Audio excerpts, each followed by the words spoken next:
Okay, before we get to the top 10 running backs of the 1980s, let's take a look at the top 3 running backs for each year in the decade.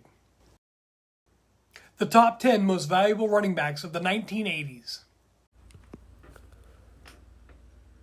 1980, number 3, Otis Anderson. Number 2, Earl Campbell. Number 1, Billy Sims. 1981, number 3, Wilbert Montgomery. Number 2, Chuck Muncie. Number 1, Billy Sims. 1982, number 3, Wilbert Montgomery. Number 2, William Andrews. Number 1, Marcus Allen. 1983, number 3, William Andrews. Number 2, John Riggins. Number 1, Eric Dickerson. 1984, number 3, Walter Payton. Number 2, James Wilder. Number 1, Marcus Allen. 1985, number 3, Joe Morris. Number 2 is Roger Craig, and number 1 is Marcus Allen. 1986, number 3, Kurt Warner. Number 2, James Brooks. Number 1, Joe Morris. 1987, number 3, Kurt Warner. Number 2, Albert Bentley. Number 1, Herschel Walker. 1988, number 3, Roger Craig. Number 2, James Brooks. Number 1, Eric Dickerson. 1989, number 3, Thurman Thomas. Number 2, Neil Anderson. Number 1, Dalton Hilliard. Now that we've finished the yearly recaps, let's dive into the top 10 running backs of the 1980s. Okay, coming in at number 10 is James Wilder. Wilder was a rookie in 1981 and played 9 out of the 10 years during the decade. He made the Pro Bowl once in 1984, the same year that he led the league in rushing attempts with 407. Wilder racked up 5,957 yards on the ground and another 3,492 receiving yards and scored a total of 53 touchdowns. He is currently the all-time leading rusher in Buccaneers history. He scored 968.47 on the FGV scale. Number 9, Gerald Riggs. Riggs was a rookie in 1982 and played in 8 out of the 10 years during the decade. He made the Pro Bowl 3 straight years from 1985 to 1987. He rushed for 7,465 yards and scored 52 rushing touchdowns for the decade. He added another 1,451 receiving yards and 24 receiving touchdowns. He is currently the all-time leading rusher in Falcons history. He scored a 974.37 on the FGV scale. Number 8, Kurt Warner. Warner was a rookie in 1983, so he only played in 7 out of the 10 years during the decade. He rushed for 6,705 yards and scored 55 rushing touchdowns, and he added another 1,467 receiving yards and 7 receiving touchdowns. He scored a 983.14 on the FGV scale. Okay, number 7, James Brooks. Brooks was a rookie in 1981, played in 9 out of the 10 years during the decade. He was selected to the Pro Bowl 4 times with the Bengals. He rushed for 6,343 yards and scored 42 rushing touchdowns for the decade. He added another 3,005 receiving yards and 24 receiving touchdowns. He scored a 1,058.62 on the FGV scale. Number 6, Otis Anderson. Anderson is our first running back on this list that played in all 10 years during the decade. He made the Pro Bowl twice in his career in 1979 and 1980. He rushed for 7,712 yards and scored 61 rushing touchdowns for the decade. He added another 2,574 receiving yards and 3 receiving touchdowns. He scored a 1,145.10 on the FGV scale. Coming in at number 5, the high-stepping Roger Craig. Craig was a rookie in 1983 and played in 7 out of the 10 years during the decade. He was selected to the Pro Bowl in 1985, 87, 88, and 89.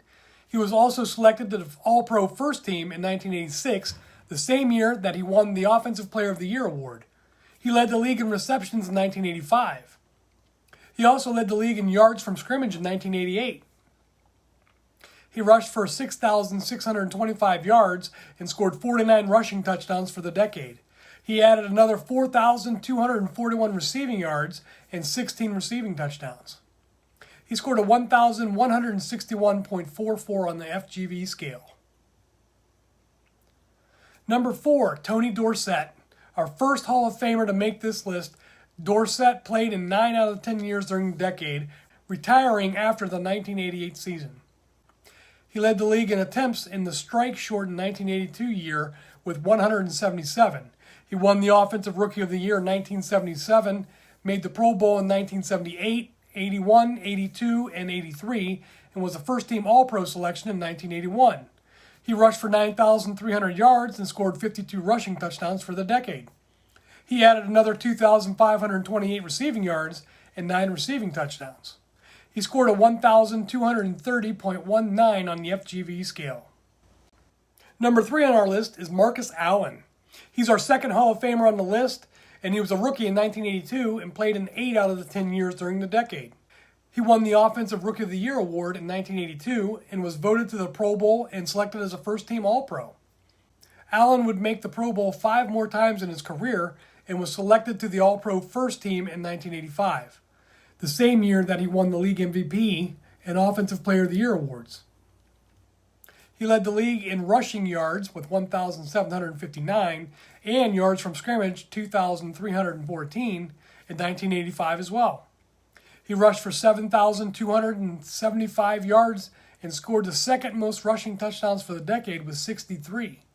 He added another 3,661 receiving yards and 16 receiving touchdowns. He is currently the all-time leading rusher in Raiders history. He scored a 1,265.30 on the FGV scale. Coming in at number 2, Walter Payton. Our third Hall of Famer on the list, Payton played in 8 out of the 10 years during the decade, retiring after the 1987 season. He was selected to the Pro Bowl 9 times in his career, 5 times in the 80s. He was also selected as a first-team All-Pro 5 times, 3 times in the 80s. He led the league in rushing attempts 4 times in his career, and rushing yards and touchdowns once. He won the league MVP and Offensive Player of the Year awards in 1977. He rushed for 9,800 yards and scored 51 rushing touchdowns for the decade. He added another 3,114 receiving yards and 11 receiving touchdowns. He is currently the all-time leading rusher in Bears history. He scored a 1,308.04 on the FGV scale. And the number 1 most valuable running back of the 1980s is Eric Dickerson. Dickerson was a rookie in 1983 and played in only 7 out of the 10 years during the decade. He led the league in rushing attempts in 1983, 86, and 88. He led the league in rushing yards and yards from scrimmage in 1983, 84, 86, and 88. He won the Offensive Rookie of the Year in 1983, Offensive Player of the Year in 1986. Dickerson made the Pro Bowl 6 times and All-Pro First Team 5 times and is currently the single-season rushing leader with 2,105 yards, which came in his second season in the league. He is the only player on our list to rush for 10,000 yards or more in the decade with 11,226 yards and scored an astounding 82 rushing touchdowns. He added another 1,633 receiving yards and 4 receiving touchdowns. He scored 1,447.48 on the FGV scale. Okay, that's my top 10 most valuable running backs of the 1980s. I hope you enjoyed it. I'll be back in a few weeks to walk through my most valuable running backs of the 1990s as we continue our march to figure out who the most valuable running back of all time will be. Don't forget, like the video, subscribe to the channel, and tell a friend. Stay safe, and I'll see you next time.